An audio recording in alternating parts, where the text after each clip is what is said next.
have, you know, cotton swabs and different things they invented for you to clean yourself besides your nail, a long nail. And for the sisters, you know, same thing can be said. You know, you're not a tiger. You know, wow, you know, suddenly you pull out these big nails. You should also cut them off. It's not from the sunnah of a woman to leave their nails long. And I saw an amazing thing today on an airplane. Unfortunately, I was, whatever, I'm not going to tell you what I was doing. But the bottom line is, you know how they serve you juice? Right? You know, through the aisle. And unfortunately, they, you know, women are, it's always women. Sometimes you just want to jump out of the window, so you won't have to deal with all that. But of course, I look to my right suddenly, and first time I ever see this. The lady had a long nail, which had an earring.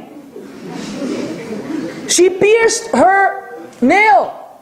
I was hoping this is not her real nail. I said, inshallah, this is an attachment that she glued, so she's able to, you know, design it. If it's her real nail, can you imagine? You know, people pierce their ears, you know, female, and this one says, pierce my finger, please. Here's my nail, you know, bah! And then he put an earring. And I mean, what are you, I was going to tell her, are you serious? I mean, I've seen all kinds of crazy things, but this is the craziest I've ever seen. I mean, what do you want? What do you want, sister? Of course, I couldn't say all this because they're going to throw me out the plane, so I have to keep my mouth shut. But I'm saying, what does she want? What are you inviting the people to? You think you're cool? You're not cool, you know?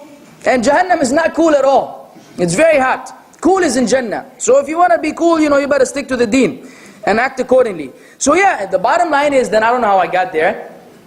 Yeah, when we don't keep these things, then we are dissatisfied with Allah's fitrah. So we should love what Allah made natural for us. If you truly love the fitrah, you're upon the fitrah. If you have a problem with the fitrah, meaning our fitrah is distorted, it has been changed because of our environment. Very much and very often it's the Western ideologies and concept of life.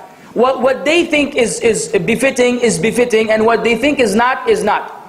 It's okay to have a girlfriend. What's wrong with that? But if there was a war captive in Islam, which, you know, according to Islam, a right hand possession, they say, oh no, this is repulsive. Why? Akhi, this is halal and this is haram. The only way you will have an issue with your heart when someone says that is because you have been brainwashed by the media. Where you reach a point where, oh, boyfriend, girlfriend, yani that's digestible. Even if they have a relationship, no problem. But, you know, owning a woman as a right-hand possession because of some war between the Muslims and others, oh no, no.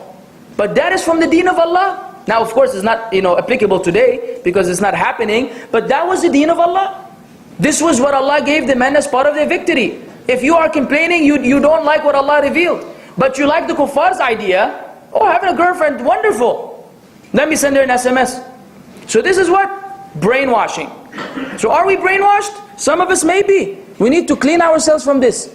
You know, we need to love the sunnah and the fitrah of Allah subhanahu wa ta'ala. Fitratullah allati fatara an-nas alayha. It's the way of Allah which He had created the people upon. And we will not compromise it in any way, shape or form. And we can care less about any substitutes which the people offer.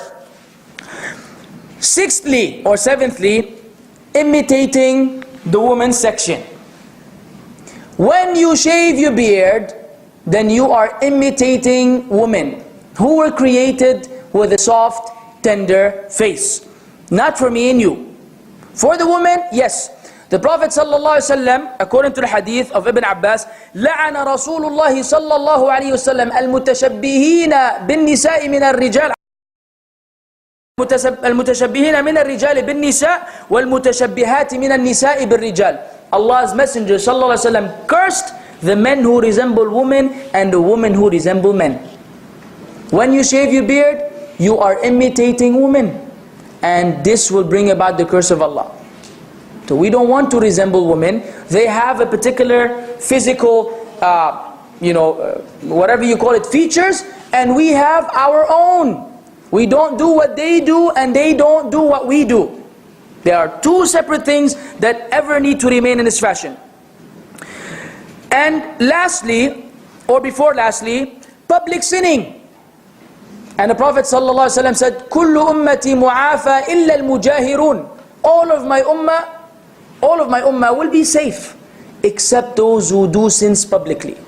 When you shave your beard, Or when you do a zigzag, like a freeway, going and you have a roundabout over here, and then you go down. Some people get really creative, spending maybe half an hour to an hour in front of the mirror in the bathroom, doing different kinds of stuff, right? If you do that and some guy likes it and he starts doing it, then his friend likes it and he starts doing it, all of these will be on your book of evil deeds on the Day of Judgment.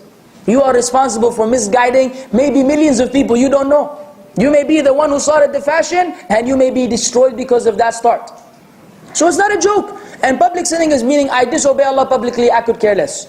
Again, I know, or I have a very strong feeling that most of our brothers here, or those who will hear in the future, didn't know all this. This is shocking. So don't feel bad. Okay? You're not to blame, inshallah, because the Muslim Ummah suffers from what? Lack of knowledge. We don't really know much. So inshallah, if you didn't know, inshallah, you're excused by Allah. And everything I'm mentioning is not applicable to you. When this becomes a problem, when we know now and we don't act, then I'm sorry for myself and I'm sorry for you. If this has become clear to you, Allah al-Musta'an. But if you didn't know before, brother, don't feel bad. Don't feel bad. We all make mistakes. Each one of us is a sinner in his own way. Some, the sins appear on their face, and some, they don't appear. It doesn't mean that if you don't have a beard, meaning everyone around you who has a beard is some, righteous man. Not necessarily. We may have problems or diseases of the heart which are much more severe than you shaving the beard. So it has to do with intentions, it has to do with the environment, many things. Keep that in mind. Because I don't want you to feel bad, right? I don't want you to feel guilty. We want us all to be a single brotherhood. We have to share information, like your friend. With your friend, you tell him, you look ugly today. Right? Now, if somebody told you down the street, if you're walking down the street and someone said, excuse me, you look ugly. What will happen to you? The average man will knock him out. Say, yeah, I'll show you who's ugly. Bam. So now you look ugly now. That's, if you don't remember Allah often. But if your friend told you look ugly, you say, oh, why? This stuff doesn't look good on you. Okay, I will not wear it anymore, right? So take me as a friend, I hope, or close to a friend, where I'm just, trying to, help myself and you do better. Not that I'm sitting here trying to, put nails in the coffin, as they say, trying to terminate you before you leave the lecture tonight. I know I'm a little mean, but that's my job sometimes as a lecturer. Anyways, we're coming to an end, inshallah. It's a waste of money and time. The last violation, it is a waste of money. I've mentioned before, Gillette or the other kinds which are available in the market are outrageously expensive. I mean, I buy the blades, right, because there are other things you're supposed to shave, like your armpit and otherwise, and the blade is like 25 riyals. Only the extra blade, which you put on top of the machine, the tool, whatever you want to call it. When you buy the whole package, which comes, the thing, and now they have batteries and, all kinds of crazy stuff, it's around 100 something riyals, 80 riyals. That's a lot of money to spend to disobey Allah. Allah will ask us about this money. It's enough that we're spending it in the wrong way and we're disobeying Allah with the money. This is not being appreciative to Allah, for sure. Secondly, time.